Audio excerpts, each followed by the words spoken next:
मेरा नाम अभिनव मिश्रा है और मैं रोहिणी सेक्टर 15 के डी ब्लॉक में रहता हूँ। इंजीनियरिंग कंप्लीट मैंने 2014 में की अपनी मैकेनिकल इंजीनियरिंग, और उसके बाद 2-3 जगह पे अपनी इंजीनियरिंग फील्ड की ही जॉब की। उसके बाद फिर इलेक्शन लड़ा था मैं 2017 में। तब से by the mean time job नहीं हो सकती थी, तो मैंने प्रेफर किया कि एक बिज़नेस मुझे सेटअप करना चाहिए और उसके ऊपर काम करना चाहिए, और मैक्सिमम टाइम क्योंकि मुझे यूटिलाइज़ करना था पॉलिटिक्स में और सोशल वर्क में, लोगों की मदद करने में, उनकी जो प्रॉब्लम्स है उसको समझने में, उसको सॉर्ट आउट करने में। तो मेरी प्रेफरेंस यही थी कि कोई भी काम मैं करूं तो वो मेरा साइड बिजनेस होगा, वो साइड वर्क होगा। जो मेन स्ट्रीम लाइन वर्क होगा, जो मेरा मेन काम होगा, वो लोगों के बीच में उनकी सेवा करना होगा। तो इसी को मैंने आगे रखते हुए और एक छोटा बिजनेस सेटअप किया और लोगों के बीच में फिर और समय देना शुरू किया। 2012 में जब अन्ना जी का आंदोलन चल रहा था, तब से मेरा जुड़ा हुआ था। तो एजुकेशन कंप्लीट करते करते जितना मैं समय दे सकता था वो मैंने शुरू से ही दिया 2012 से। तो अभी 10 साल पूरे हो चुके हैं और लगातार मैं समय दे रहा हूँ, मैक्सिमम टाइम अपना इसी में दे रहा हूँ। और जैसा मैं नोटिस कर रहा हूँ अपना ग्राफ, 2012 से वो टाइम बढ़ता गया। शुरुआत में एक वॉलंटियर के तौर पे मैंने आना जाना शुरू किया था। मुझे लगता था कि चलो एक छोटा पार्ट भी, अपना छोटा टाइम भी इसमें देंगे तो अच्छा है, खुद को सेटिस्फेक्शन मिलती है। तो वहाँ से ही शुरू किया। थोड़ा थोड़ा टाइम जैसे देते गए, रिस्पॉन्सिबिलिटीज़ मिलती गई, टाइम अपने आप बढ़ता चला गया। मुझे खुद नहीं पता चला कि कब मैं फुल टाइमर बन गया एक वॉलंटियर से। और वो फुल टाइम अभी तक मेरा ग्राफ आप देखोगे कि टाइम का बढ़ता ही गया। पहले जॉब भी मैनेज की, लेकिन उसके बाद जॉब भी छोड़ दी। बिज़नेस मैनेज किया, लेकिन बिज़नेस में भी अभी बहुत ही कम समय मैं दे पाता हूँ। और ज़्यादातर क्योंकि सुबह से शाम तक फ़ोन बजते हैं।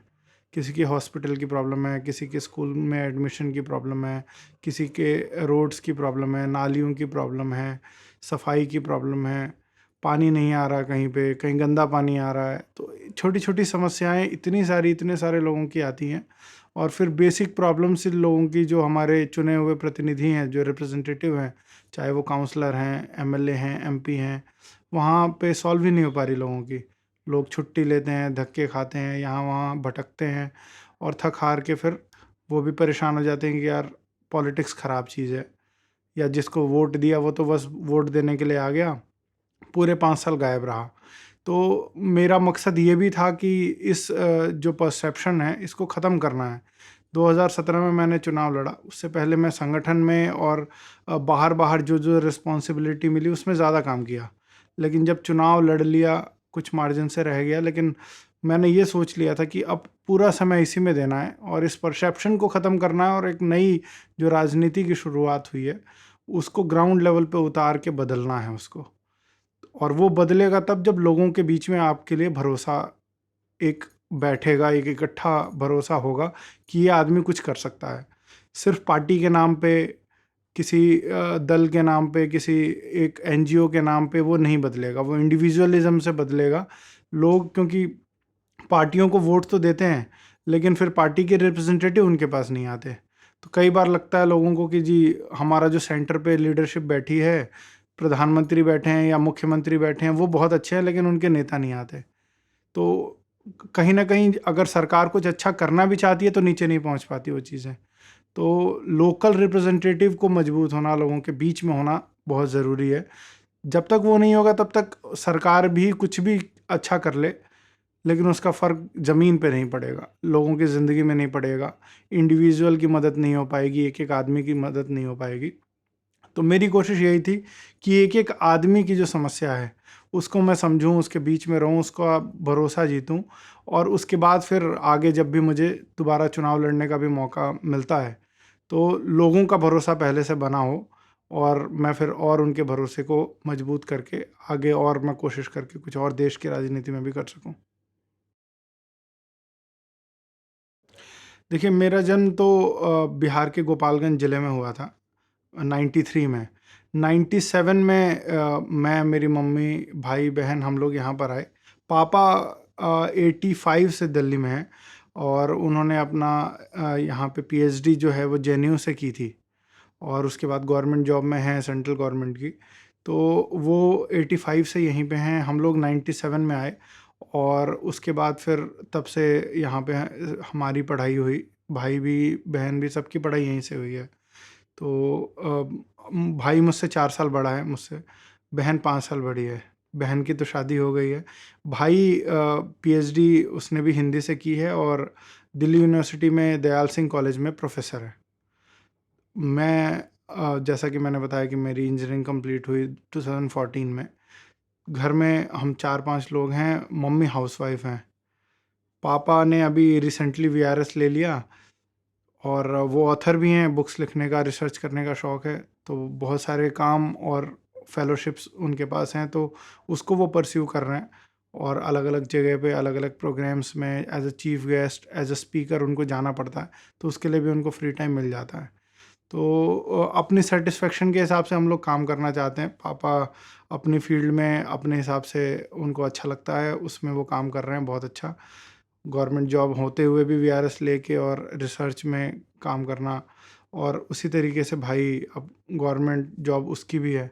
एक मैं हूँ जो मैंने सब कुछ छोड़ के, और मुझे लगा कि कुछ अलग करना चाहिए, और घर का सपोर्ट बहुत अच्छा मुझे मिला। जब फैमिली का सपोर्ट मिलता है तो बहुत सारी चीज़ें अपने आप आसान हो जाती हैं। मेरे ऊपर कोई फैमिली का प्रेशर, फाइनेंशियल प्रॉब्लम नहीं आने दी कभी परिवार वालों ने।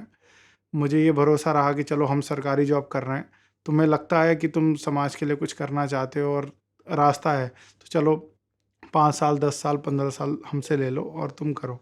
और इसी भरोसे पे मैंने बहुत मुझे सपोर्ट मिला, और मैंने बहुत खुल के काम किया।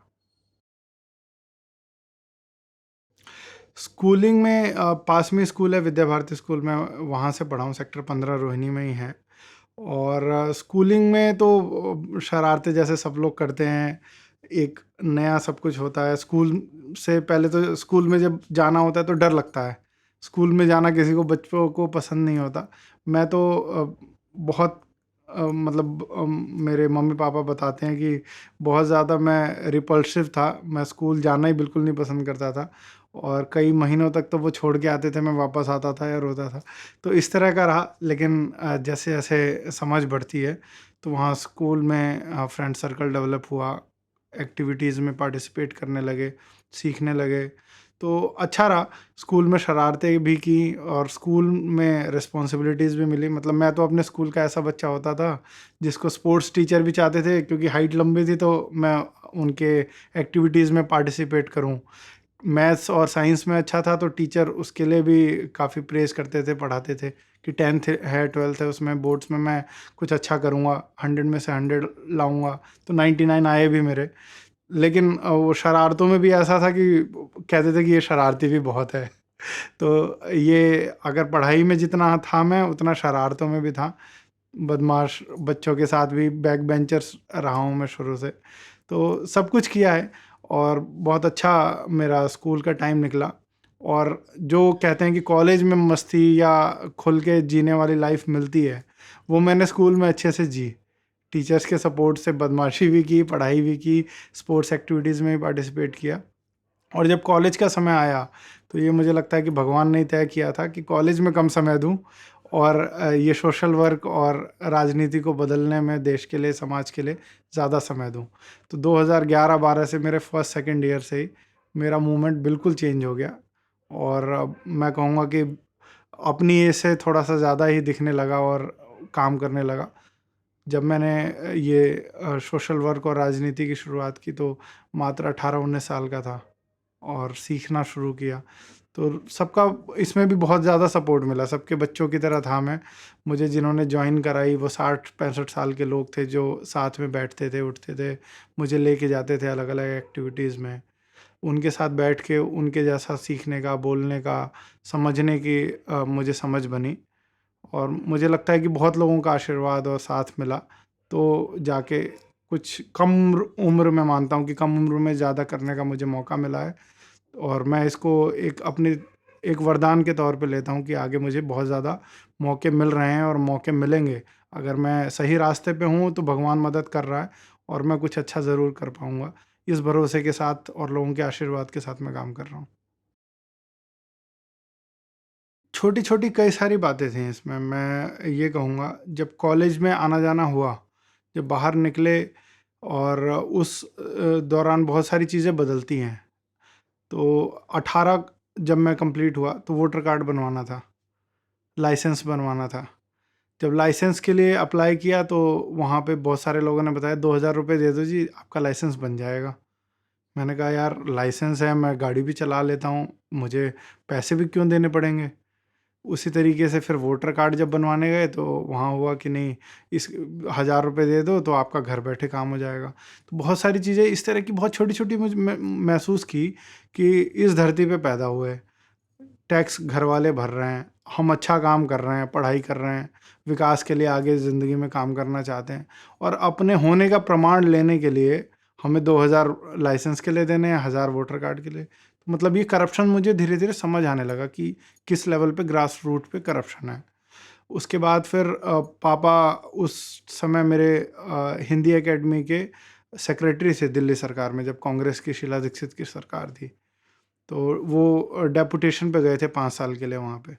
तो वो 5 साल का पीरियड था, लेकिन 2 साल में रिज़ाइन करके आए। और उस 2 साल के बीच में जो जो उनके साथ घटनाएं होती थी वो हमसे शेयर करते थे। वो बताते थे कि कैसे टेंट आपको लगवाना है, क्योंकि कई करोड़ का बजट होता था हिंदी एकेडमी का।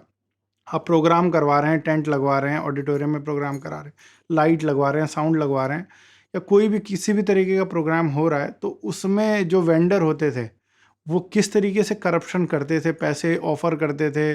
तो एक ईमानदार आदमी के लिए कितनी प्रॉब्लम होती थी, वो ये बताते थे कि आके किस तरीके से वो ऑफर करते हैं पैसे, और इतने सालों से ये सिस्टम चला आ रहा है।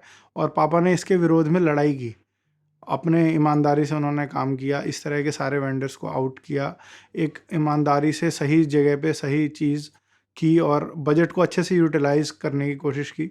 उसके बाद फिर अलग अलग सरकारी तंत्रों से दबाव आए, टॉप लेवल पे, सीएम के लेवल पे, या उसके नीचे जो चेयरमैन और बाकी जो बड़े अधिकारी हैं उनके लेवल पे।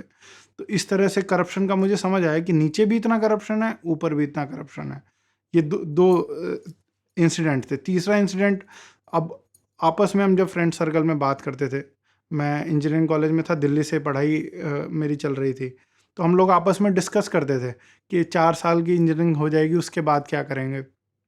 तो समझ आता था जॉब्स नहीं है, या जॉब्स के लिए आपको या तो बाहर जाना पड़ेगा, या इंडिया से बाहर की तैयारी करते हैं, आईलेट के एग्ज़ाम देते हैं।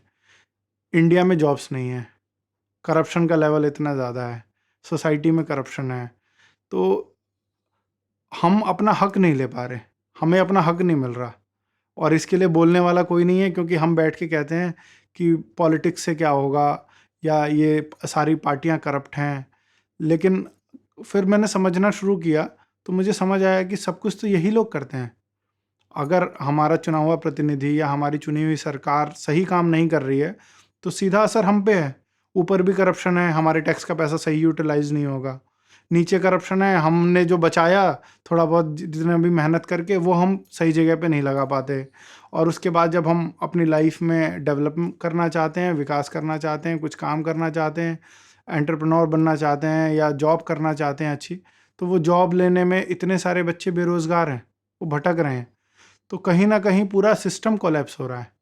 और उसी दौरान जब अन्ना जी का मूवमेंट चला, तो अन्ना जी की बातें सुनी, अरविंद केजरीवाल जी की बातें सुनी, उनकी बातें समझ में आई। एक आम आदमी के साथ क्या क्या परेशानी है, उसका क्या सॉल्यूशन है, किस तरीके से आगे विज़न होना चाहिए, वो बात मुझे समझ आई, और उससे मेरा जुड़ाव शुरू हुआ। और जुड़ाव शुरू होने के बाद जब छोटे छोटे काम लोगों के करवाने लगे, जब हम खुद अधिकारियों से मिलने लगे, लोगों को फैसिलिटेट करने लगे, वोटर कार्ड हम लोग खुद लोगों के इकट्ठा करते थे, अप्लाई करते थे, बन जाता था, तो लोगों के 1,000 रुपये बचते थे, और समय बचता था, आशीर्वाद देते थे वो हमें।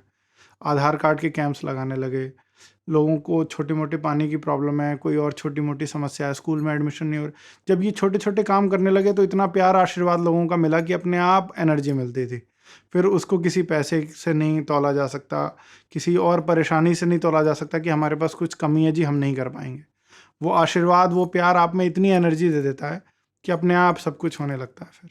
और उसी को मैंने फिर परस्यू किया, और सेटिस्फेक्शन मुझे जब मिलने लगी तो मैंने कहा कि हाँ, अब ये करना चाहिए। ये एक समय तक मैं कहूँगा 4-5 साल तक तो मैं उस समय भी इसको पार्ट टाइम ही लेके चलता चलता रहा कि कुछ समय दूंगा। उसके बाद जब समय आएगा, समय आएगा जब इंजीनियरिंग कंप्लीट हो जाएगी और मैं जॉब में फुल टाइम हो जाऊंगा, तो हो सकता है कि मैं बाहर भी जाऊं। और मुझे जैसे ही इंजीनियरिंग कंप्लीट हुई, मुझे मर्चेंट नेवी में भी जाने का मौका मिला, इंटरव्यू हुआ, सब कुछ क्लियर कर लिया। मुझे मुंबई जाना था ट्रेनिंग के लिए। तो फिर मुझे लगा कि यार समाज से फिर कट जाऊंगा, और इतने सारे लोगों का जो भरोसा बना है या मैं मदद कर पा रहा हूँ, मैं नहीं रहूँगा तो कौन करेगा। तो मैंने वो जॉब छोड़ी। मैंने यहाँ पे मारुति में मुझे एक और ऑफ़र मिली गुड़गांव में, तो मैंने उसको स्टार्ट किया कि चलो 6-7-8 घंटे का वहाँ पे समय दूंगा, बाकी जो बचेगा वो समय मैं यहाँ दूंगा। पर वो भी नहीं हो पाया। 2 महीने जॉब को हुए थे, उसके बाद 2015 का इलेक्शन आ गया। 2015 के इलेक्शन में, क्योंकि 2013 के इलेक्शन को हम 28 सीट से जीते थे, और उसके बाद फिर लोकपाल बिल ना पास होने की वजह से, स्वराज बिल ना पास होने की वजह से अरविंद जी ने रिजाइन दे दिया था और लोकसभा का चुनाव लड़े थे। तो एक स्थिति बहुत डामाडोल बन गई थी कि इतनी मेहनत से जिस पार्टी को बनाया, जिसको खड़ा किया, वो अभी 2015 के चुनाव में जा रही है। और स्थिति दिल्ली में, क्योंकि लोगों को अब भरोसा थोड़ा सा हिल गया था, और बहुत सारे र्यूमर्स अलग पार्टियों ने फैला दिए थे कि ये तो भगौड़े हैं, या ये तो बस जुमला लेके आए थे, काम नहीं कर रहे। तो इसको बदलना था, तो मुझे लगा कि अभी जॉब छोड़ता हूँ मैं, और अभी पूरा टाइम पहले 2015 के इलेक्शन को देता हूँ।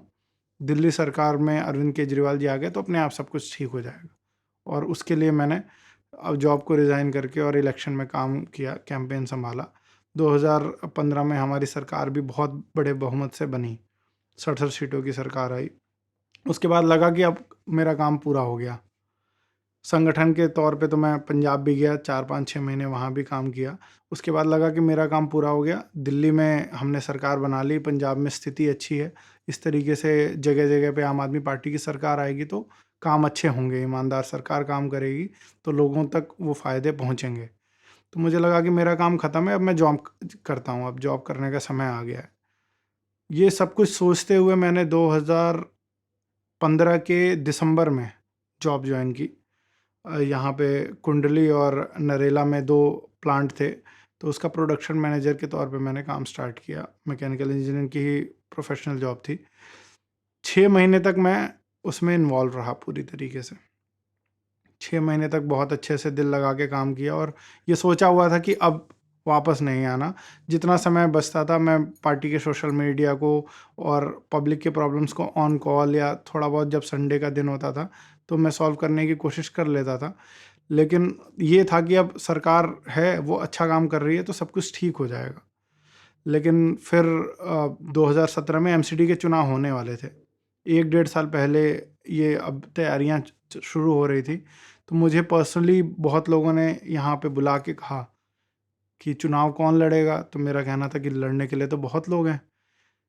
तो लोगों ने बताया कि या तो तुम लड़ोगे तो हमें लगेगा कि कुछ बदलाव हो रहा है, नहीं तो वही पुराने लोग अलग अलग पार्टियों से भी जुड़ रहे हैं, बहुत सारे पैसे वाले जुड़ रहे हैं जो पैसे के दम पे चुनाव लड़ेंगे, और फिर आगे क्या करेंगे पता नहीं। तुमने क्योंकि शुरू से काम किया है और बहुत एक कम उम्र से काम किया है, तो तुम्हारे अंदर पार्टी है और करप्शन नहीं है। लेकिन पुराने लोग आएंगे तो क्या करेंगे उसकी कोई गारंटी भी नहीं है, तो क्यों ना तुम ही लड़ो। लोगों का कहना था कि अगर तुमने इतना कुछ किया है तो किसी और के भरोसे अब छोड़ के क्यों भाग रहे हो। तो मुझे लगा कि नहीं, ये बात तो इनकी ठीक है, छोड़ के तो नहीं भागना। तो उस समय मैंने डिसाइड किया कि मेरे पास सेविंग के 1-1.5 लाख रुपए अपने इकट्ठे हुए थे वो 6 महीने की जॉब में। तो मैंने ये डिसाइड किया कि चलो आगे का पता नहीं, पर अब ऐसा है तो फिर मैं पीछे नहीं हटूंगा, किसी और के भरोसे नहीं छोड़ के हटूंगा।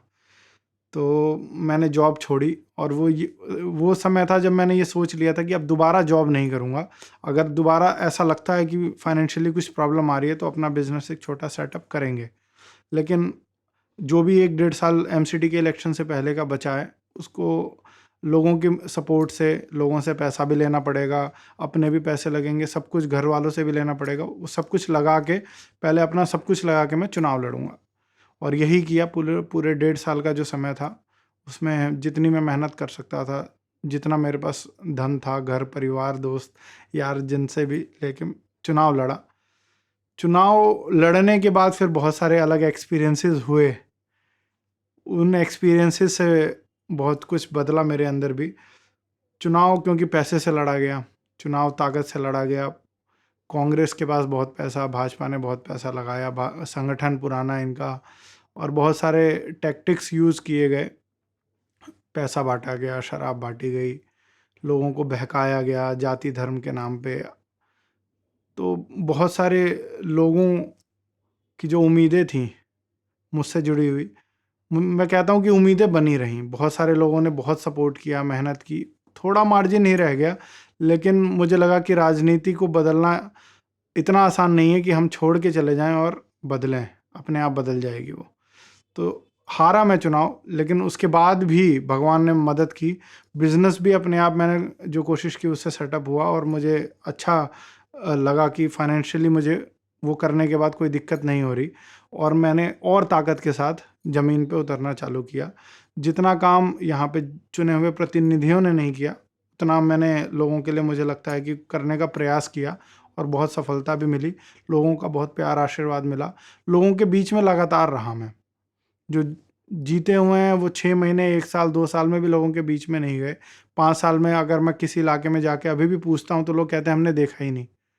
लेकिन इतना प्यार आशीर्वाद लोगों का मिलता है कि वो खुद अपने मुंह से कहते हैं कि आप हमेशा आए, और इस बार आपको हम जिताएंगे अगर आप चुनाव लड़ते हैं। मुझे नहीं पता कि मैं चुनाव लड़ूंगा कि नहीं, मुझे नहीं पता कि आगे क्या होगा, लेकिन ज़िंदगी का अभी यही मकसद है कि ये सब जितने लोग हैं वो मेरा परिवार है।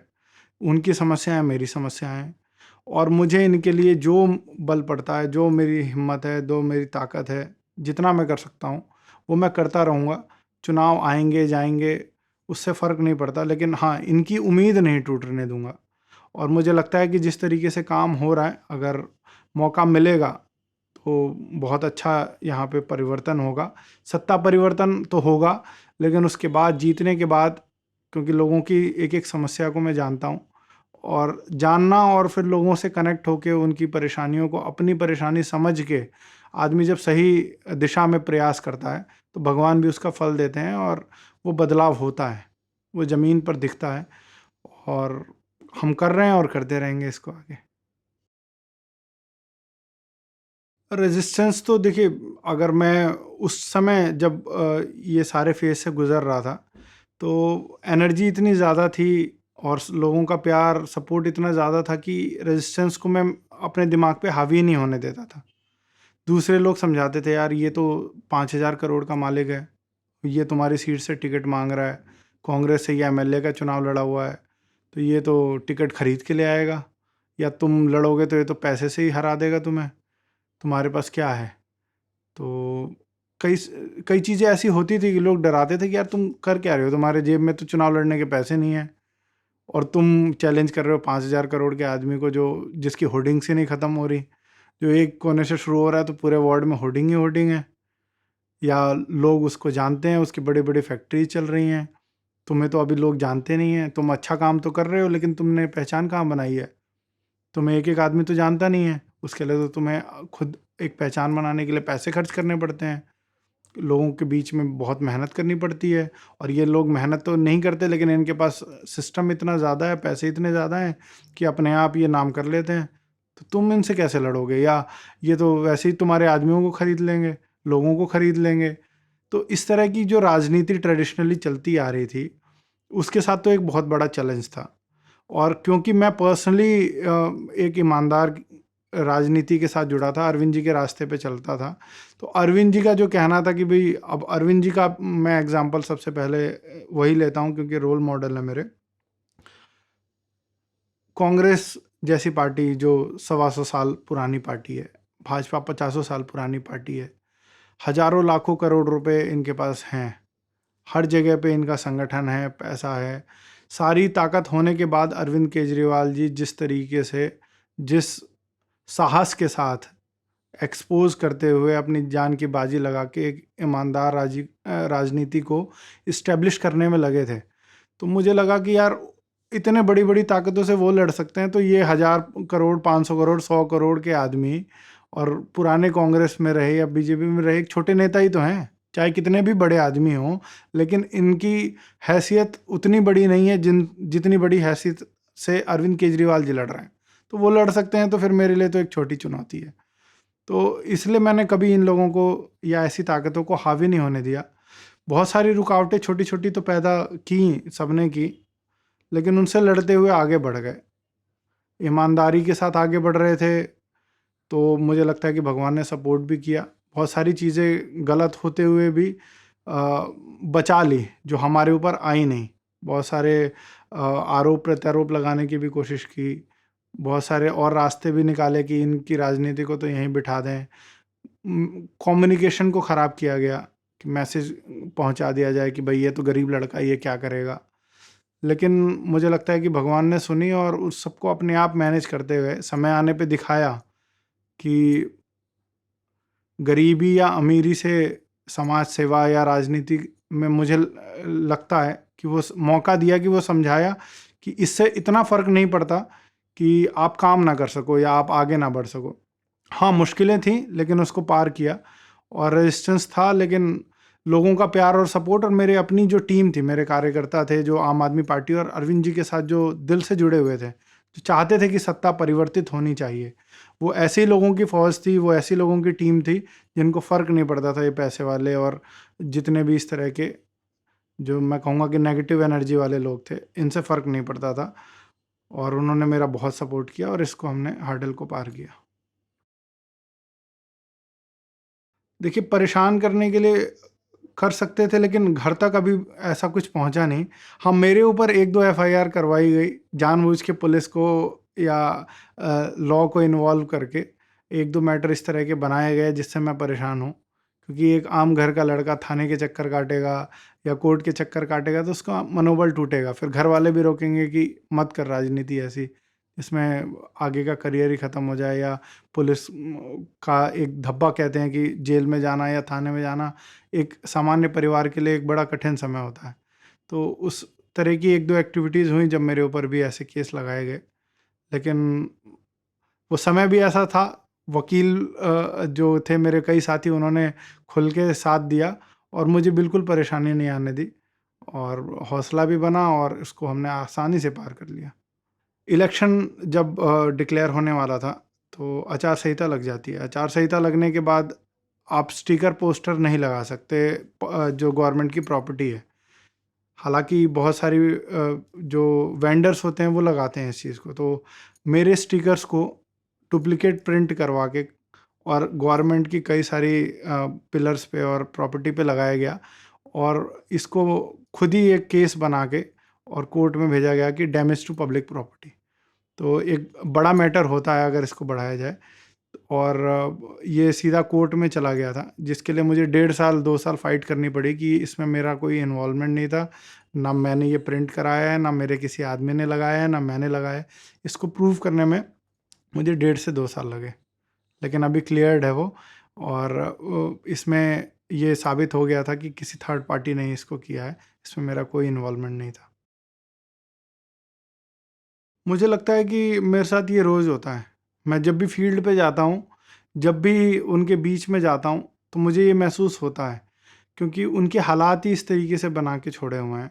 जिस तरीके से वो जिस नालियों में रह रहे हैं, जैसी उनकी गलियाँ हैं, जो उनके घर की कंडीशन है, पानी उनके घर में नहीं आता। तो ये बहुत छोटी-छोटी जो समस्याएँ हैं जिसको अभी तक सॉल्व ही नहीं किया गया। तो जब भी मैं जाता हूँ तो मुझे लगता है कि नहीं, इनके लिए कुछ करना है, क्योंकि सुबह की शुरुआत से और शाम सोने तक उनके पास सिर्फ और सिर्फ समस्याएं हैं और लड़ना है उनको। उसी तरीके से वो जीवन व्यतीत कर रहे हैं। और ये तो मैंने बताया वो स्लम एरिया की बात थी। अगर सेक्टर में भी आप देखेंगे तो यहाँ पे भी मैं जब ऑफिस में बैठता हूँ या लोगों के बीच में जाता हूँ तो महसूस होता है कि घर के पेड़ नहीं कटे आसपास के, धूप नहीं आ रही घर में, या पेड़ इतने बड़े हो गए 5 साल से 6 साल से कटे नहीं, वो बिल्डिंग्स को डैमेज करते हुए तोड़ के और बड़े हुए जा रहे हैं। वो धक्के खा रहे हैं, परेशान हैं। मेरे जाते ही भीड़ इकट्ठा हो जाती है, वो कहते हैं कि पेड़ कटवा दो। इतनी छोटी समस्या जब आपके पास एमसीडी में पूरा डिपार्टमेंट है और आप इतना सा काम नहीं करा सकते, तो क्यों प्रतिनिधि बने हुए हो। तब मुझे लगता है कि यार इनके लिए ही करना है, ये जीतना है मुझे किसी भी तरीके से और इनके काम कराने हैं। गलियों में जाता हूँ तो सालों साल नालियाँ साफ़ नहीं होती। सीवर जब ओवरफ्लो होने लगता है तब लोग परेशान होके कहते हैं, प्रतिनिधि के पास जाते हैं तो कोई जवाब नहीं मिलता। हमारे पास जब आते हैं तो मुझे महसूस होता है कि यार, जिसके लिए डिपार्टमेंट है, सैलरी हमारे टैक्स के पैसों से रेगुलर जाती है, और उस काम के लिए लोग इतने परेशान हैं, सालों साल वो काम नहीं होता, वो धक्के खाते हैं और उसके बाद फिर परेशान होके यहाँ वहाँ भटकते हैं। तो हर एक चीज़ जब मैं नोटिस करता हूँ तो मुझे लगता है कि सिस्टम ठीक नहीं है, और ये ठीक करने के लिए मुझे इनके लिए जीना ही है, जीना ही पड़ेगा, दूसरा कोई रास्ता नहीं है।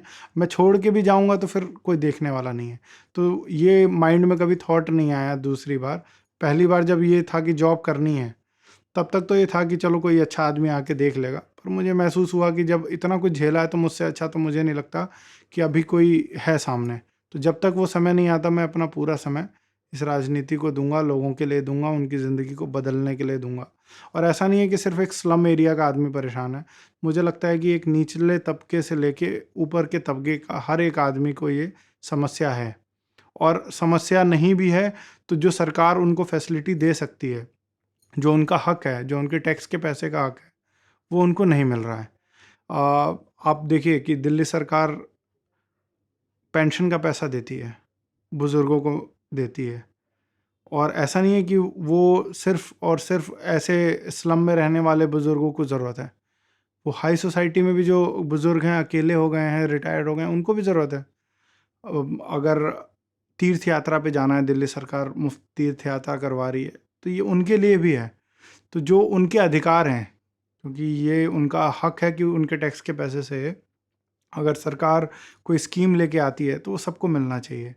तो ये एक, मैं कहूँगा कि पहले बेसिक नीड पूरी हो, उसके बाद सरकार ये चीज़ें जो प्रोवाइड कर रही है ये भी सबको मिलना चाहिए, इर्रेस्पेक्टिव ऑफ कि आपकी इनकम कितनी है, या इर्रेस्पेक्टिव ऑफ कि आप स्लम में रहते हैं या अपार्टमेंट में रहते हैं या सेक्टर में किसी फ्लैट में रहते हैं। तो ये सबकी जो ज़रूरत है वो सरकार पूरी करने की कोशिश करती है, और ये सबको बराबर मिलना चाहिए। तो ज़रूरत तो सबको है। सीवर साफ़ होना चाहिए तो सबके लिए होना चाहिए, नाली सबकी साफ़ होनी चाहिए, इलाका सबका साफ़ रहना चाहिए, पेड़ की छटाई टाइम पे होनी चाहिए, पार्क की मेंटेनेंस साफ़ सुथरी हमेशा रहनी चाहिए, जो एनिमल्स हैं उनकी ट्रीटमेंट जो भी एक पॉलिसी के तहत होती है वो होनी चाहिए। तो ये सारी चीज़ें जो बहुत बेसिक हैं वही लोगों को नहीं मिल रही। लोग अपना वोटर कार्ड, लाइसेंस या छोटी-छोटी जो एप्लीकेशंस हैं, उसके लिए ही इतना पैसा दे रहे थे। दिल्ली सरकार ने उसको रिज़ॉल्व किया।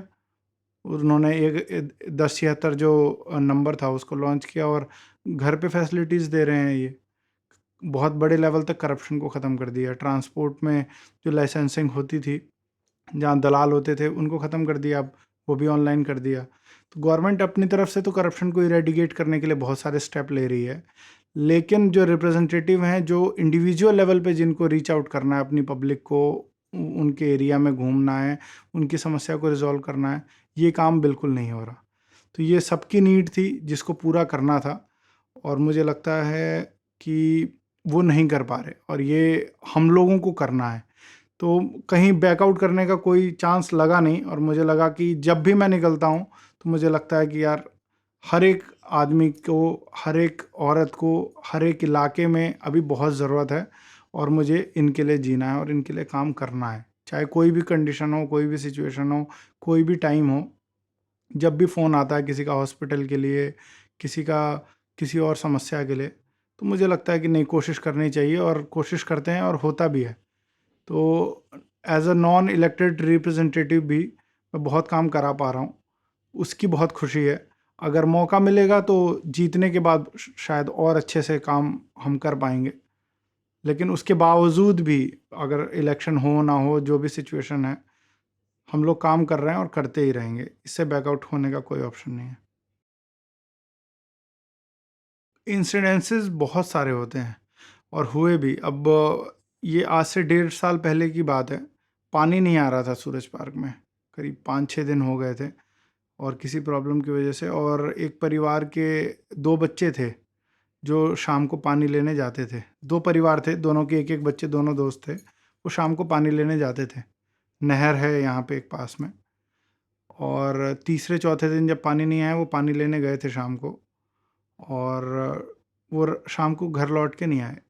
ढूंढा गया, पता लगा कि पानी भरने के दौरान ही वो गिर गए, पैर फिसल गया और डेथ हो गई। बहुत मुश्किल से फिर रात को सारी टीम को बुलाया, डिज़ास्टर मैनेजमेंट की टीम को, तो उन्होंने निकाला उनको। 7-8 घंटे बाद बॉडी मिली, उनकी डेथ हो चुकी थी। तो मुझे महसूस हुआ कि यार, पानी ना मिलने की वजह से जानें जा रही हैं।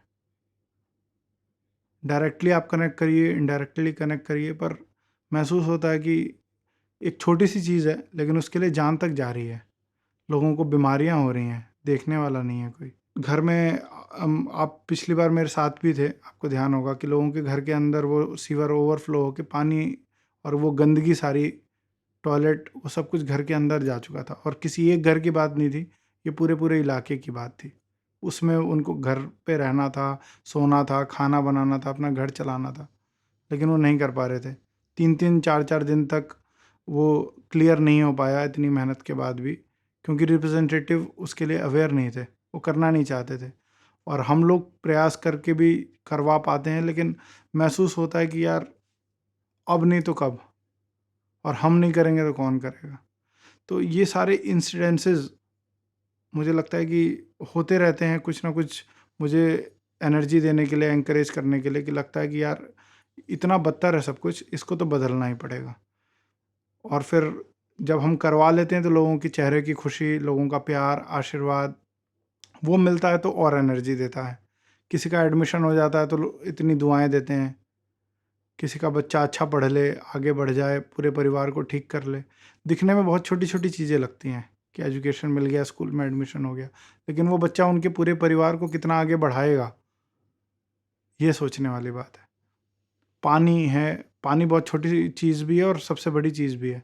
पानी नहीं मिल रहा तो आपके पूरे दिन का कोई काम नहीं हो सकता, पूरा आप परेशान रहेंगे। वो घर के अंदर आपके सीवर भर गया तो आप क्या करोगे। तो ऐसी ऐसी सिचुएशंस आती हैं सामने कि लगता है कि यार, करना तो पड़ेगा। रज़ा विहार में जो एक दीवार का एक मुद्दा था, आपको ध्यान होगा कि कॉलोनी में एक ही वो रास्ता था चौड़ा, जहाँ से एम्बुलेंस या बड़ी गाड़ी कोई जा सकती थी, और 20-25 हज़ार आबादी की वो कॉलोनी, जहाँ पे वो प्लॉट बना के और कवर कर दिया गया था रास्ता। अब लोगों के एग्ज़िट का कोई रास्ता नहीं है। लोग परेशान हैं, कोर्ट के चक्कर काट रहे हैं, हमसे मिलते हैं, रोते हैं कि कैसे करें, कैसे ये रास्ता खुल सकता है। ज़िंदगी उनकी जहन्नुम से हो गई थी। दिल्ली सरकार ने मदद की और वो रास्ता भी खुला। लेकिन ऐसी चीज़ें जो बहुत सारी होती रहती हैं, जहाँ पे महसूस होता है कि राजनीति सिर्फ टॉप लेवल से नहीं बदलेगी, वो नीचे से बदलेगी। और नीचे से भी बदलने के लिए बहुत सारे लोगों का होना ग्राउंड पे ज़रूरी है, और एक आदमी कम से कम ऐसा हो जो लीड कर सके। तो बहुत सारी चीज़ें होती रहीं और मुझे एनर्जी मिलती रही, और मुझे लगा कि नहीं, ये करते रहना है।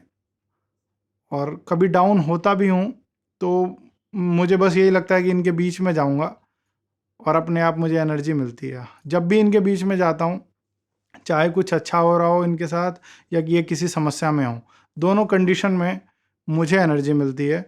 अगर ये किसी प्रॉब्लम में है तो इनका काम करा के, इनकी बातें सुन के, इनका साथ दे के, इनको सांत्वना दे के मुझे एनर्जी मिलती है।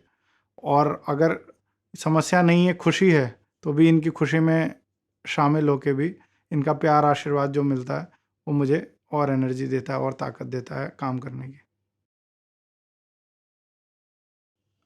अगर दिल्ली सरकार की बात करें, इसमें तो मुझे आपको बताना पड़ेगा कि दिल्ली सरकार ने क्या-क्या काम किए। तो आप खुद देखेंगे और महसूस करेंगे। अब मैं सिर्फ रोहिणी का ही एग्ज़ाम्पल दे दूँ। यहाँ पे हमारा एमएलए नहीं है, रिप्रेजेंटेटिव नहीं है, लेकिन क्योंकि गवर्नमेंट के साथ हम लोग भी सीधे जुड़े हुए हैं और कोशिश करते हैं, तो बदलाव जो हुए हैं, अंबेडकर हॉस्पिटल है यहीं पास में 3 किलोमीटर में, उसकी स्थिति बहुत बेहतर हो गई है। दवाइयाँ मुफ्त मिल रही हैं, इलाज हो रहा है, रश कंट्रोल्ड है। मोहल्ला क्लिनिक यहीं सेक्टर 18 में खुला। 3 मोहल्ला क्लिनिक पास हुए हैं जो बन के तैयार हैं ऑलमोस्ट, अगले 1-1.5 महीने में वो शुरू हो जाएंगे। स्कूल ऑफ एक्सीलेंस यहीं सेक्टर 18 में दिल्ली सरकार ने खुलवाया। आसपास में आप देखेंगे तो 3 नए हॉस्पिटल सिर्फ 3, 4, 5 किलोमीटर के रेडियस में ही, शालीमार बाग में एक बहुत बड़ा मैक्स हॉस्पिटल के सामने खुलने जा रहा है। सिरसपुर में एक हॉस्पिटल बन के ऑलमोस्ट आधा तैयार हो चुका है, ये जल्दी पूरा हो जाएगा। तो ये सारे काम आसपास में हम लोग नोटिस कर रहे हैं। स्कूल जो यहाँ पे दिल्ली सरकार के हैं उनकी स्थिति बहुत बेहतर हो गई है, वहाँ पे हम एडमिशन करा पा रहे हैं। EWS से जो एडमिशन होते थे, जिसमें बहुत ज़्यादा करप्शन होता था, पेपर पे कुछ दिखाया जाता था और अंदर कुछ और चल रहा होता था, अपनी सीटें ये बेच देते थे प्राइवेट स्कूल वाले, ये ऑनलाइन कर दिया। इसके ऊपर कमिटीज़ बिठा दी, DCPCR को पावर दे दी दिल्ली सरकार ने, जिससे जेन्युइन लोगों का अब एडमिशन हो पाता है। बहुत सारे लोगों के हमने एडमिशन कराए, सरकारी स्कूल में बहुत सारे बच्चों के एडमिशन कराए। कोविड का टाइम आया तो कोई सरकार नहीं खड़ी थी, लेकिन दिल्ली सरकार, अरविंद केजरीवाल जी खड़े थे। उन्होंने रिक्शे वालों के बारे में भी सोचा, टैक्सी वालों के बारे में भी सोचा, ऑटो वालों के बारे में भी सोचा, हर घर में खाना पहुंच जाए, राशन पहुंच जाए, ये सोचा। जिसका राशन कार्ड नहीं बना था उनको आधार कार्ड पे भी खाना दिया। तो ये सारी व्यवस्थाएं एक घर का आदमी, एक सीनियर आदमी जो अपने परिवार के बारे में सोचता है, वही कर सकता है। और ये सारे काम किए। परिवार को, अपने बुज़ुर्गों को तीर्थ यात्रा कराने का जो माध्यम है वो दिल्ली सरकार बनी। पेंशन 2,500 रुपये मिलते हैं। सारी सुविधाएं जो हम जिसके लिए धक्के खाते थे, चाहे आपका बर्थ सर्टिफिकेट बनवाना हो, वोटर कार्ड बनवाना हो, लाइसेंस बनवाना हो, रीजन सर्टिफिकेट बनवाना हो, ऐसी मुझे लगता है कि 100 से ज़्यादा सुविधाएं हैं जो दिल्ली सरकार ने ऑनलाइन कर दी। तो एक माध्यम से ये जो बदलाव निरंतर हो रहा है, चाहे शिक्षा के फील्ड में आप कहिए, स्वास्थ्य के फील्ड में कहिए, या लोगों की जो ज़िंदगियों के छोटे छोटे बदलाव हैं। पहले किसी के घर में किसी की तबीयत ख़राब हो जाए या एक्सीडेंट हो जाए तो घर की जितनी पूंजी थी, जितना सेविंग था, वो खर्च हो जाता था, वो इलाज में खर्च हो जाता था, कुछ नहीं बचता था। पर दिल्ली सरकार ने उसके बारे में सोचा। आपके परिवार में, हमारे परिवार में अगर खुदा ना खास्ते कोई ऐसा हादसा हो जाए तो उसका खर्चा दिल्ली सरकार उठाती है। आप प्राइवेट हॉस्पिटल में ले जाइए, सारा इलाज मुफ्त है। और ये सुविधा हमने, मैं कहता हूँ, अपने लेवल पे सैकड़ों लोगों को दी है। 100 से ज़्यादा हमने इस तरह की मददें की हैं लोगों को। वो जो स्कीम थी उसका लाभ हमने दिलवाया। किसी के यहाँ एक्सीडेंट हो गया, किसी को कोई और समस्या हो गई, हमें फ़ोन आता है, हम गाइड करते हैं और दिल्ली सरकार की स्कीम से उनको मदद मिल जाती है। तो ये काम दिल्ली सरकार ने किया। टेस्ट जितने हैं मुफ्त कर दिए, कि छोटे से छोटा, बड़े से बड़ा, आपको अपने हेल्थ की चिंता नहीं करनी। तो ये सारे जो काम दिल्ली सरकार कर रही है वो मुझे लगता है कि ऐतिहासिक काम है। और आने वाले समय में 5 साल, 10 साल, 15 साल बाद, जब ये बच्चे हमारे जो अच्छे अच्छे स्कूलों में पढ़ रहे हैं वो निकलेंगे, एंटरप्रेन्योरशिप का इतना अच्छा कोर्स चल रहा है, उससे सीखेंगे, अपने अपने बिजनेस में उतरेंगे, दिल्ली सरकार की तरफ से जो एड मिल रही है उसका वो फ़ायदा लेके अपना बिजनेस खोलेंगे, तो हज़ारों लाखों लोगों को नौकरियां देंगे। वो विकास ज़्यादा बड़ा विकास है। जो हमारे घर परिवार की सेविंग ख़त्म हो जाती थी, अगर वो बचाया तो वो ज़्यादा बड़ा हमारे लिए फ़ायदा है। जो बिजली की सब्सिडी है, जो पानी की व्यवस्था है जो दी, वो एक ऐतिहासिक है। तो आज के समय में ये जो 10 साल में दिल्ली में बदलाव है, ये अब देश के जो 28-29 राज्य हैं, ये लोगों को चाहिए ये बदलाव। और जितनी पार्टियां हैं, आप देखेंगे कि चुनाव में जा रही है, तो जो हमने किया उसका कुछ हिस्सा अपने अंदर उठा के और वो अपने घोषणा पत्र में, अपने मैनिफेस्टो में डाल रही है कि हम भी ये करेंगे। क्योंकि लोगों को अब वो चीज़ चाहिए जो हमने दिल्ली में दी है। तो उस राजनीति को और आगे बढ़ाते हुए हम एक, मैं कहूँगा कि एक मॉडल तैयार कर रहे हैं, एक मापदंड तैयार कर रहे हैं जिसको देख के दूसरे सीख सकें। और इसी में हमारी राजनीति की जीत है। सरकार बनाना, सत्ता में आना हमारा कभी मकसद नहीं था, ना आगे होगा कभी। हमारा मकसद यही है कि जो हम ईमानदारी से कर पा रहे हैं, जो लोगों की ज़रूरतों को पूरा कर पा रहे हैं, जो मॉडल एक तैयार कर पा रहे हैं, उस मॉडल से जितने ज़्यादा से ज़्यादा पूरे देश के लोगों को फ़ायदा मिल सके वो मिले। और ये सुविधाएं पूरे देश में दूसरी पार्टियां भी दें, वो सीखें हमसे, और नहीं सीखेंगे तो हम चुनाव लड़ेंगे, हम उनको हराएंगे, और लोग जो हैं वहाँ के लोकल, वो खुद ही एक आम आदमी पार्टी, क्योंकि एक प्लेटफॉर्म है, इसमें जुड़कर वो खुद हराएंगे, खुद सत्ता में आके खुद ये सारे काम करेंगे। तो ये हम एक माध्यम दे रहे हैं एक राजनीति का, जिससे ये जो मॉडल है उसको पूरे देश तक पहुंचाया जा सके और पूरे देश में इसकी क्रांति की लहर आ सके। तो फ्यूचर यही है कि पूरे देश में वो चीज़ें पहुँचें, पूरे देश का विकास हो। स्वास्थ्य और शिक्षा की चिंता बिल्कुल छोड़ देनी चाहिए। लोग निश्चिंत होने चाहिए अपने सरकार के ऊपर कि हमें कोई भी दिक्कत होगी तो सरकार हमारे साथ खड़ी है, कोई बड़ी महामारी आएगी तो सरकार हमारे साथ खड़ी है, कोई छोटी समस्या है तो हमारा भाई, हमारा बेटा रिप्रेजेंटेटिव बन के, एमएलए बन के, एमपी बन के, मुख्यमंत्री बन के हमारे बीच में खड़ा है।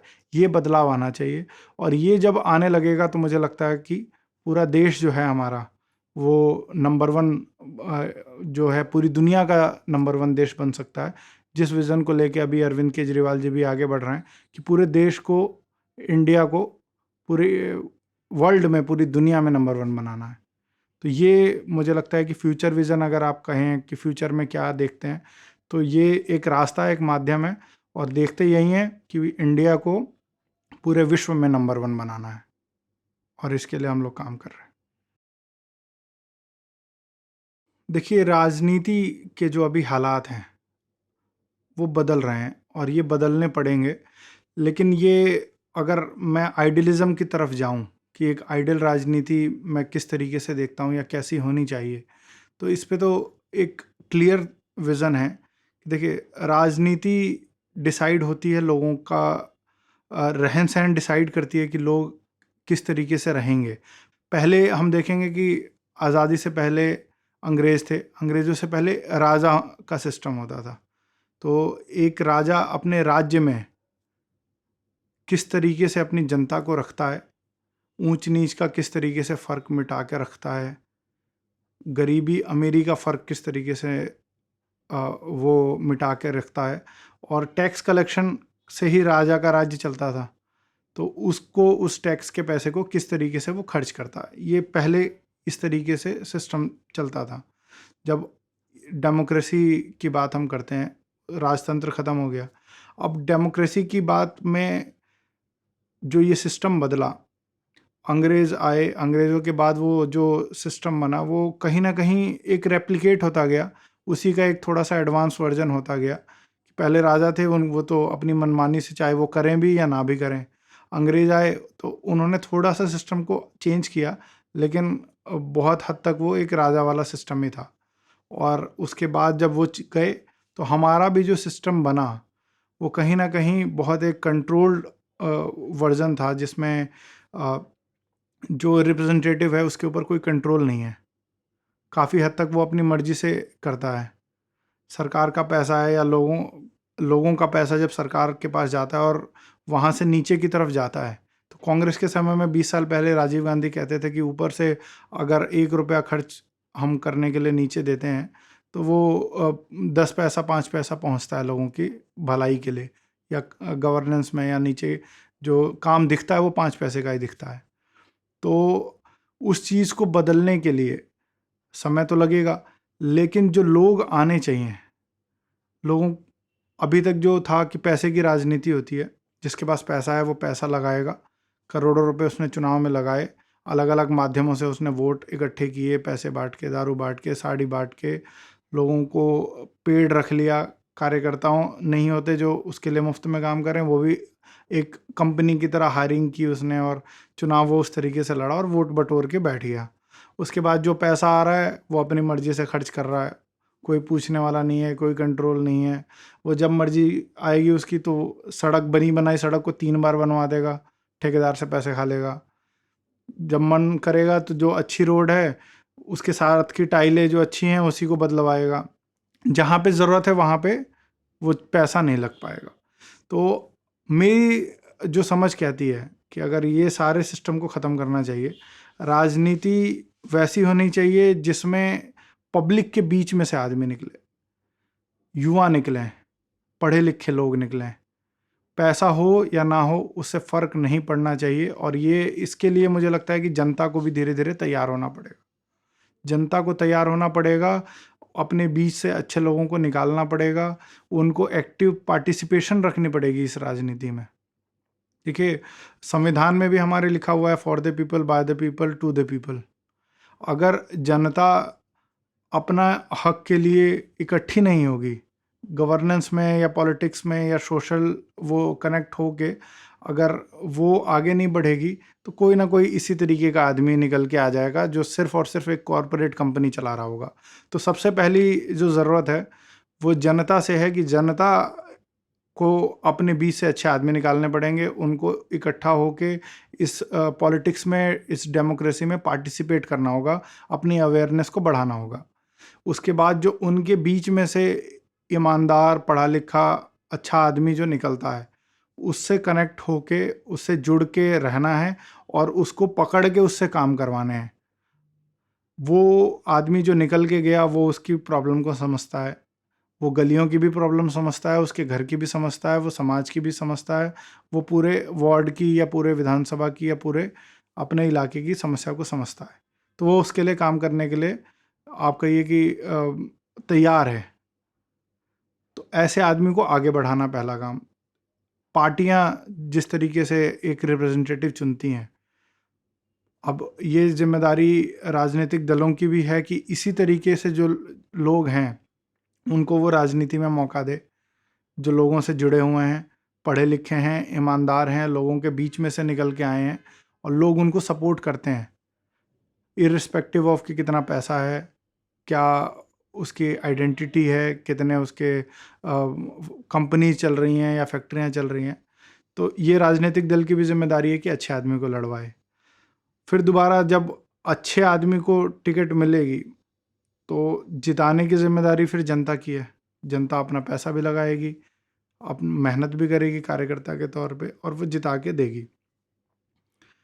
स्वराज का जो सिस्टम था उसको इम्प्लीमेंट होना चाहिए, उसको उठाया भी। दिल्ली सरकार ने काफ़ी हद तक लिमिट किया हुआ है कि जो प्रतिनिधि है वो लोगों के बीच में जाके उनकी समस्या समझे और जो समस्याएं हैं उनको प्रायोरिटाइज करे। रोड बनने की ज़्यादा ज़रूरत है या पानी की ज़्यादा ज़रूरत है, अगर आपके पास लिमिटेड फंड है और दो में से एक काम कराने हैं तो प्रायोरिटी सेट होनी चाहिए कि पहले जो ज़रूरी है वो पूरा हो, अगली बार फिर सेकंड प्रायोरिटी की चीज़ होगी। तो बेसिक नीड्स और ज़रूरत की जो सबसे ज़रूरी चीज़ें हैं वो लोगों से पूछ के तय हों। वो बता पाएंगे कि उनको अपने इलाके में रोड पहले चाहिए या मोहल्ला क्लिनिक पहले चाहिए या लाइट पहले चाहिए या कोई और समस्या है। तो ये लोग तय करने चाहिए। इस तरह की राजनीति होनी चाहिए कि लोगों का डिसीजन उसका रिप्रेजेंटेटिव पूरा करे, जो कि स्वराज के तहत हो सकता है। तो ये जब हो जाएगा, इसका मॉडल मुझे लगता है कि किसी एक गांव में बनाया भी गया जिसमें लोगों की कुछ समस्याएं थी और उस समस्याओं को लेके उन्होंने कई बार सरकार को अप्रोच करना चाहा लेकिन सरकार ने नहीं सुनी। फिर उन्होंने कहा कि हम हर महीने एक बेसिक टैक्स अमाउंट जो हम सरकार को देते हैं उसी तरीके से गांव के लिए इकट्ठा करेंगे और हम अपने गांव को उसी पैसे से ठीक करेंगे। तो आप बस बेसिकली इतना समझिए कि वो छोटा छोटा छोटा अमाउंट जो इतने सारे लोगों का पैसा इकट्ठा होता है और उसको सही जगह पे लगा दिया जाए तो एक मॉडल तैयार होता है जो कि वहाँ हुआ। वो बहुत सुंदर एक गांव बन के तैयार हो गया एक छोटे से अमाउंट से। तो सोचिए लाखों करोड़ रुपए का हमारा टैक्स का पैसा, उसका थोड़ा सा भी अमाउंट डिवाइड होके उसी इलाके में लग जाए तो कितना डेवलपमेंट होगा। तो सही पैसे का इस्तेमाल जनता के लिए करना, यही असल राजनीति है। लोगों की जो ज़रूरत है उसको पूरा करना असल राजनीति है। और ये राजनीति तभी पूरी होगी जब आप एक ईमानदार, एक युवा, एक ऐसे वर्ग के आदमी को निकाल के आगे करेंगे जो आपके बीच का हो, जो समझता हो। किसी अमीर को या किसी ऐसे आदमी को सिर्फ पैसे के दम पे या किसी और चीज़ के दम पे आपने टिकट दे दिया, जिता दिया, वो नहीं आने वाला। उसका एग्जाम्पल हमने हर जगह देखा है। मुझे लगता है कि देश के किसी भी इलाके में किसी भी रिप्रेजेंटेटिव के बारे में आप जाके बात करेंगे तो मुश्किल से 15-20% ही ऐसे रिप्रेजेंटेटिव हैं, और हैं अच्छे रिप्रेजेंटेटिव भी हैं जो लोगों के लिए काम कर रहे हैं, लेकिन 80% जो काम नहीं कर रहे हैं या एक बिजनेस की तरह उसको लेते हैं, उसी की वजह से देश पिछड़ा हुआ है। और उसी की वजह से विकास नहीं हो रहा, उसी की वजह से लोगों को ये बेसिक जो समस्याएं हैं, जो नीड है, वो पूरी नहीं हो रही। वरना देश के पास पैसा बहुत है, टैक्स कलेक्शन बहुत है, अगर ईमानदारी से ये काम होता तो बहुत विकसित होता ये देश। पर ये पिछड़ा इसीलिए है क्योंकि राजनीति में कमी है, और राजनीति में जो अवेयरनेस होनी चाहिए लोगों में, या रिप्रेजेंटेटिव कैसा होना चाहिए इस चीज़ को लेके, इसी वजह से हम लोग पीछे हैं। वो बदलना बहुत ज़रूरी है। अच्छे लोगों को आगे आना पड़ेगा, और अच्छे लोगों को आगे लाने के लिए भी मौका देना पड़ेगा। मतलब हो सकता है कि कोई आदमी खुद थोड़ा सा एफर्ट करके शुरुआत करे, शुरुआत करने के लिए उसके पास हिम्मत हो, लेकिन हर इलाके में जो लोग हैं, अगर वो सपोर्ट थोड़ा बहुत भी नहीं करेंगे तो वो होप ख़त्म होती जाएगी। तो मुझे लगता है कि ऐसे लोगों को सपोर्ट करना चाहिए, एनकरेज करना चाहिए। थोड़ा बहुत भी जो राजनीति में आए या सामाजिक रूप से एक्टिव हो, उसको मौका आगे सबको देना चाहिए, आगे बढ़ के एक सपोर्ट करना चाहिए जिससे वो आगे बढ़ पाए। वरना बहुत सारी मजबूरियां देखिए घर परिवार में सबकी होती हैं, और ऐसी सिचुएशन आ जाए जब वो करना तो चाहता है लेकिन वो कर ना पाए, फाइनेंशियल प्रॉब्लम हो, फैमिली की प्रॉब्लम हो, वो ईमानदार भी हो, पढ़ा लिखा भी हो, समाज के प्रति तत्पर भी हो, लेकिन किसी ना किसी सिचुएशन के वजह से उसे बैकआउट करना पड़ जाए, तो वो सिचुएशन उसके कंट्रोल के बाहर है। उस सिचुएशन में तो समाज को आगे आना पड़ेगा, समाज को समझना पड़ेगा कि अगर हमारे लिए ये आदमी कुछ करने को तैयार है तो हम थोड़ा सा कर दें।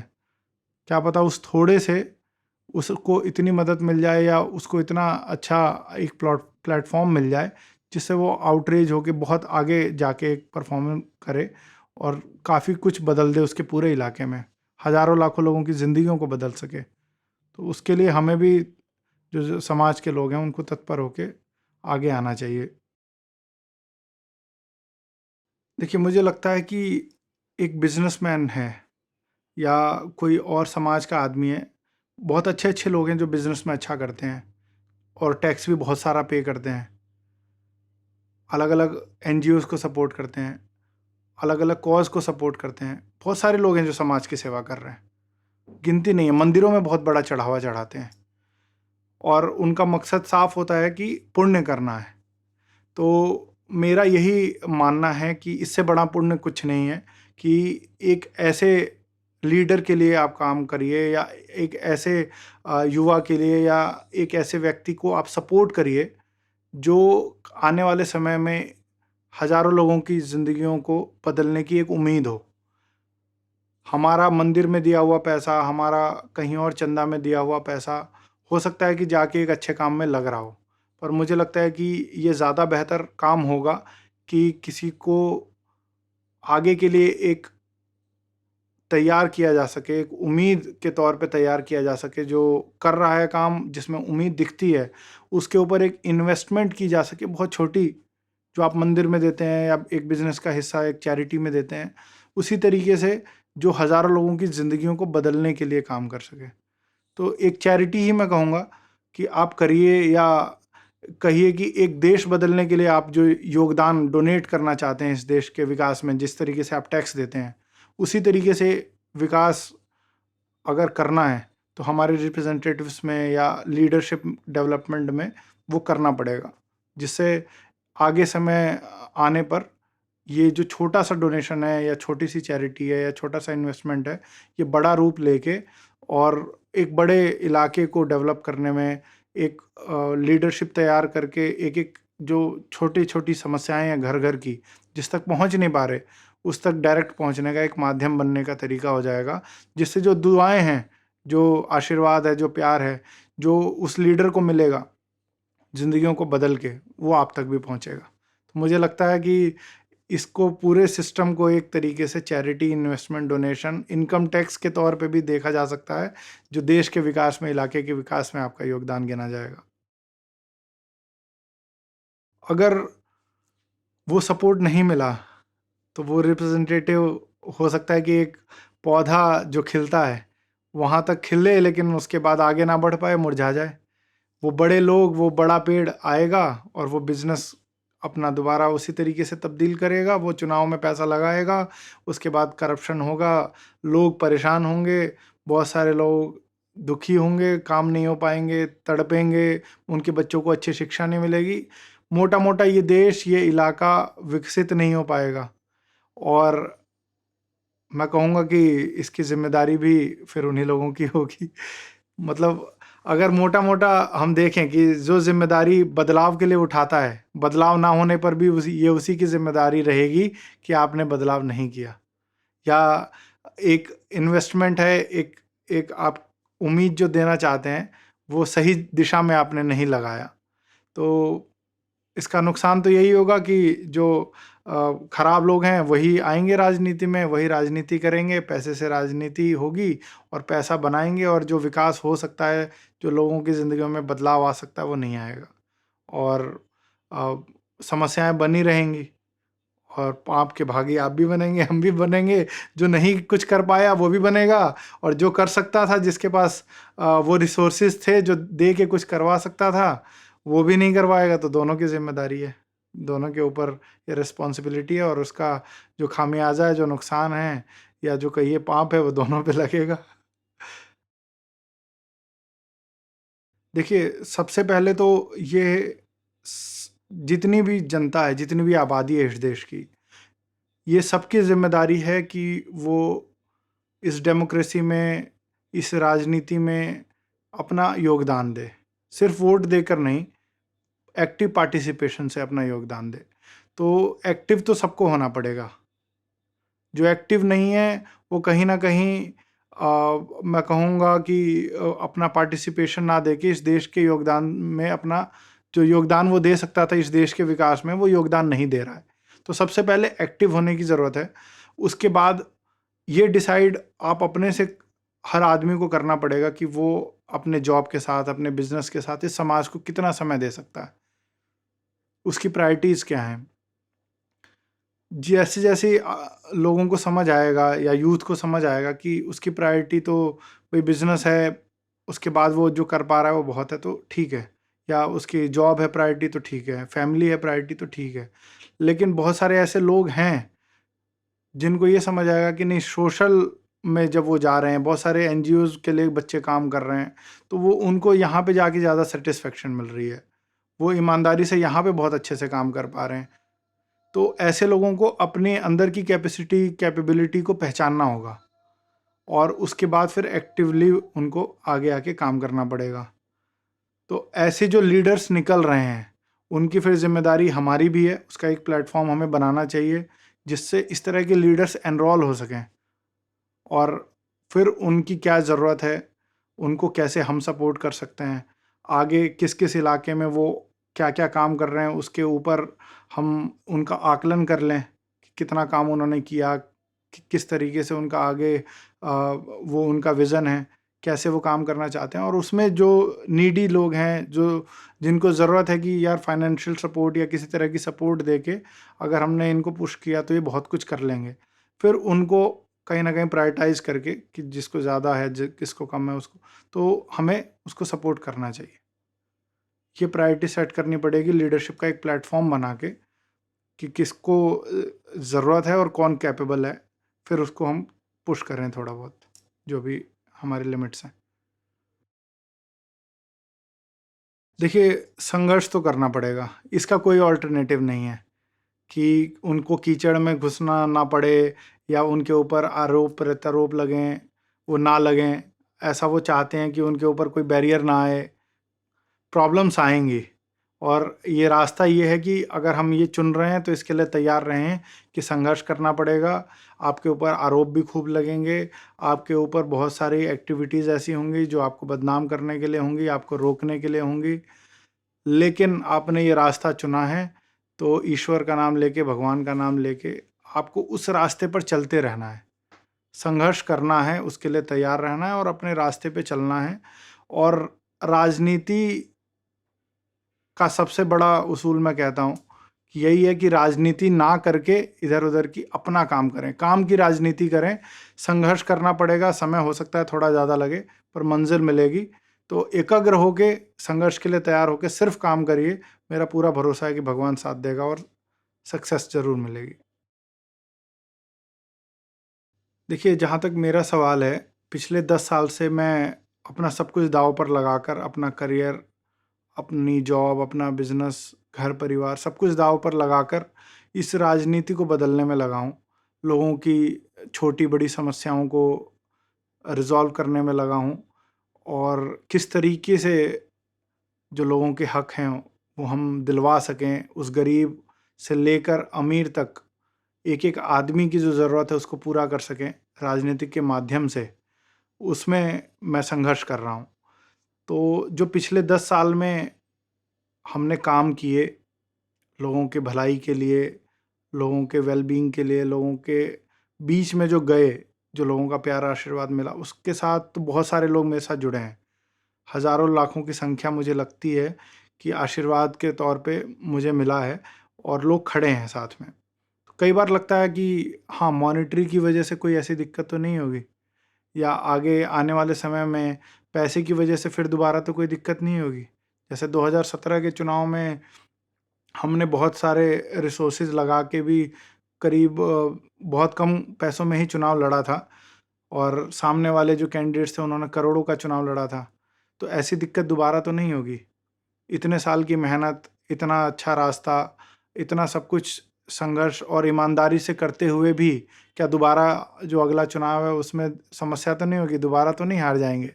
तो ये डर कई बार लगता है, और इसी के लिए मैं दोबारा आपसे सभी से अपील करूँगा कि आप लोग सपोर्ट करिए। अब मेरी प्रोफाइल देखिए, मेरा काम देखिए, और आपको लगता है कि मैंने कुछ किया है या लोगों के लिए मैं कुछ कर रहा हूँ, या आगे आने वाले समय में मैं लोगों के लिए कुछ बदल पाऊँगा, इस राजनीति को, इस इलाके में कुछ विकास कर पाऊँगा, आने वाले समय में मैं और आगे जनसेवा कर पाऊँ, इसके लिए आप लोग सपोर्ट करिए। और इस बार पैसे की वजह से या गलत राजनीति के हथकंडे जो इस्तेमाल होते हैं, उसकी वजह से कम मुझे हार का सामना ना करना पड़े, इसके लिए सपोर्ट करिए।